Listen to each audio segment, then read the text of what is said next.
CMR shopping mall Dasara ధమాకా offers అద్భుతమైన offers తో పాటు అబ్బురుపరిచే స్పాట్ గిఫ్ట్స్.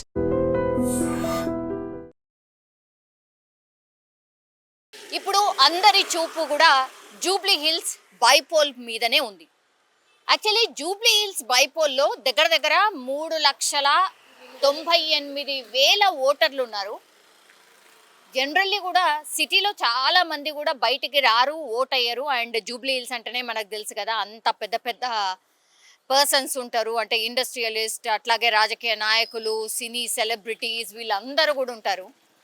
సో అట్లాంటి ప్రాంతంలో ఇప్పుడు ఎలక్షన్ జరగబోతోంది, బై ఎలక్షన్. అది బీఆర్ఎస్కి సంబంధించిన సిట్టింగ్ ఎమ్మెల్యే మాగంటి గోపీనాథ్ చనిపోయిన తర్వాత. అయితే సానుభూతి పరంగా యాక్చువల్లీ మాగంటి గోపీనాథ్ వైఫ్ ఎవరైతే ఉన్నారో సునీత గారిని బరిలోకి దింపబోతున్నామని బీఆర్ఎస్ పార్టీ ఆల్మోస్ట్ ప్రకటించేసింది. ఇంకా మిగతా పార్టీలు అయితే అనౌన్స్ చేయలేదు.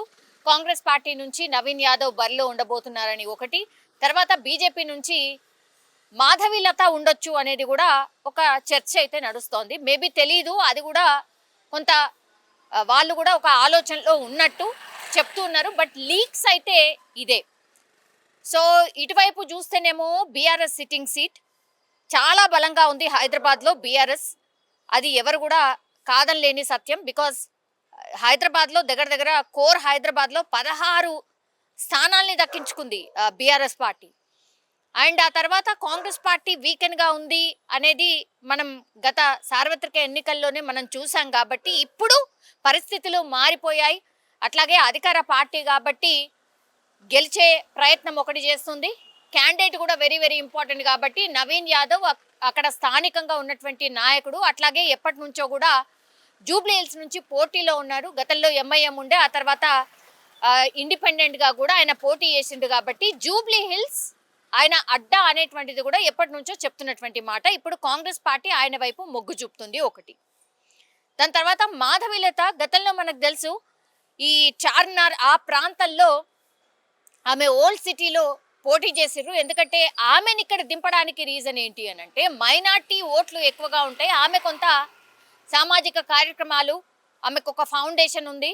సో ముస్లిమా హిందూవా చూడకుండా ఆమె చాలా మందికి హెల్ప్ చేస్తుంది అనేది ఆమె మీద ఉన్నటువంటిది ఒక పాజిటివ్ ఉంది. కాబట్టి ఆమెను ఇక్కడ బరిలోకి దింపబోతున్నారు. ఎందుకంటే ఆమె ఒక చరిష్మా గల నాయకురాలు అనేటువంటిది ప్రొజెక్ట్ చేసుకునే ప్రయత్నం బీజేపీ చెయ్యబోతున్నట్టు కూడా ఒకటి చర్చ నడుస్తోంది.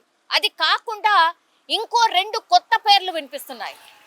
ఎవరి పేర్లు అంటే ఇప్పుడు తెలంగాణ జాగృతి, అంటే బీఆర్ఎస్ పార్టీలో ఉంటూ కేసీఆర్ బిడ్డ, ఆమెను సస్పెండ్ చేసిన తర్వాత తెలంగాణ జాగృతి అంటూ ఆమె సొంతంగా కార్యక్రమాలు చేస్తోంది. కాబట్టి ఆమె ఇక్కడ బరిలోకి దిగబోతున్నారు.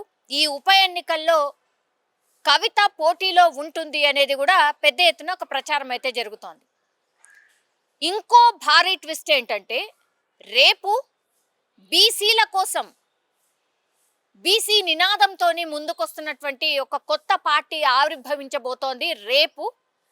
సో బీసీల యొక్క పార్టీ తీన్మార్ మల్లన్న రేపు పార్టీ అనౌన్స్ చేయబోతున్నాడు. ఆ పార్టీ వేదికగానే రేపు ఈ పార్టీ అనౌన్స్మెంటే కాకుండా జూబ్లీ హిల్స్ ఎన్నికల బరిలో తీన్మార్ మల్లన్న ఉండబోతున్నట్టుగా కూడా ఇప్పుడు పెద్ద ఎత్తున ప్రచారం అయితే జరుగుతోంది. అట్లాగే ఆయన కూడా చాలా సందర్భాల్లో ఈ మధ్య కాలంలో జూబ్లీ హిల్స్ మా అడ్డా, ఎందుకంటే ఇక్కడ బీసీలకు సంబంధించిన ఓటర్స్ దగ్గర 1,25,000 మంది ఉన్నారు. అట్లాగే మైనార్టీ ఓట్లు అంటే క్రిస్టియన్ అట్లాగే ముస్లిం ఓట్లు కలిపి 1,50,000 మంది ఉన్నారు. అంటే మేమిద్దరం ఓటేసుకుంటే సరిపోతుంది, మిగతా వాళ్ళు అక్కర్లేదు, మిగతా ఓటర్స్ అక్కర్లేదు అనేటువంటిది డైరెక్ట్గానే ఆయన చెప్తున్నటువంటి మాట. సో బీసీకి సంబంధించిన నాయకులకే వేస్తారు. కాబట్టి ఏ పార్టీలు ఏం చేసినాయి ఏం చేయలేదు అనేది ఇంటింటికి వెళ్ళి మేము చెప్పబోతున్నాం. జూబ్లీ హిల్స్ మేము కొట్టబోతున్నామని రేపు పార్టీ అనౌన్స్మెంటే కాకుండా ఈ సెన్సేషన్ అనౌన్స్మెంట్ అంటే రేపు పార్టీ ఆవిర్భావంలోనే జూబ్లీ హిల్స్ బరిలో నేను ఉండబోతున్నానని తీన్మార్ మల్లన్న అనౌన్స్ చేయబోతున్నట్టుగా కూడా చెప్తున్నటువంటి పరిస్థితి. సో చూడాలి. ఇప్పుడు కాంగ్రెస్ పార్టీలో బరిలో ఉన్నటువంటి నవీన్ యాదవ్ ఏమో బీసీ, మళ్ళీ ఇప్పుడు బీసీ తరఫునే బీసీ కోసం పార్టీ పెడుతున్నటువంటి తీన్మార్ మల్లన్న కూడా బరిలో ఉంటే అగైన్ బీసీ ఓట్లు చీలిపోతాయా? సో రాజకీయం ఎలా ఉండబోతోంది? పార్టీ అనౌన్స్ చేసిన తర్వాత ఆయన బరిలోకి దిగితే ఇక్కడ రాజకీయం ఎట్లా మారబోతోంది?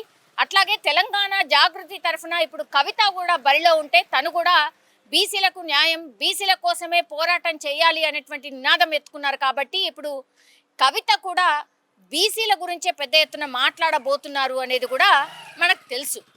సో ఇట్లా మొత్తం బీసీ ఓటర్లని ప్రభావితం చేసేలాగా ఇప్పుడు జూబ్లీ హిల్స్ ఉప ఎన్నిక ఉండబోతోంది అనేది మనకైతే స్పష్టంగా అర్థమవుతోంది. సో వీటన్నిటినీ బేరీజ్ వేస్తూ పార్టీలు ఎత్తులు పై ఎత్తులు ఎలా ఉండబోతున్నాయి, అట్లాగే 3 పార్టీలు ఉండనే ఉన్నాయి. ఇప్పుడు 2 కొత్త పార్టీస్ అంటే తెలంగాణ జాగృతి అనుకోండి, ఆ తర్వాత ఇప్పుడు తీన్మార్ మల్లన్న పెట్టేటటువంటి పార్టీ అనుకోండి, ఇవి 2 పార్టీలు కూడా బరిలో ఉంటే మరి ఓట్లు ఎలా చీలిపోతాయి, ప్రజల ఆలోచన ధోరణి ఎలా మారబోతోంది, ఇదంతా కూడా క్వైట్ ఇంట్రెస్టింగ్గా మారబోతున్నాయి. ఇంకోవైపు ఏమో సర్వేలు పెద్ద ఎత్తున వస్తున్నాయి. యాక్చువల్లీ ఈ సర్వేలన్నీ కూడా 90% ఫేక్ సర్వేస్, అసలు ఏమీ కూడా గ్రౌండ్ లెవెల్లో శాంపుల్స్ తీసుకోకుండానే వస్తున్నటువంటి సర్వేలు, ఎవరి పార్టీలు వాళ్ళకు అనుగుణంగా ప్రచారం చేసుకున్నటువంటి సర్వేలని చాలా మంది కూడా విశ్లేషకులు చెప్తున్నటువంటి పరిస్థితి. సో చూడాలి మరి జూబ్లీ హిల్స్ బైపోల్ దగ్గరకు వస్తున్న కొద్దిగా హీట్ అయితే పెరుగుతోంది. మరి ప్రజల మూడ్ ఎలా ఉండబోతోంది, ప్రజలు ఏమనుకుంటున్నారు, ప్రజలు ఎవరి వైపు ఉన్నారు అనేది కూడా కొద్ది రోజులు గడిస్తే కానీ తెలిసే అవకాశం అయితే కనిపించట్లేదు. నిజంగా ప్రస్తుతం ఉన్నటువంటి సమాజం దేనికి ప్రయారిటీ ఇస్తుంది? ఆర్థిక సంబంధాల చుట్టూ మాత్రమే తిరుగుతుంది. మళ్ళీ ఎన్నికలంగానే చాలా విరక్తి కలుగుతాం.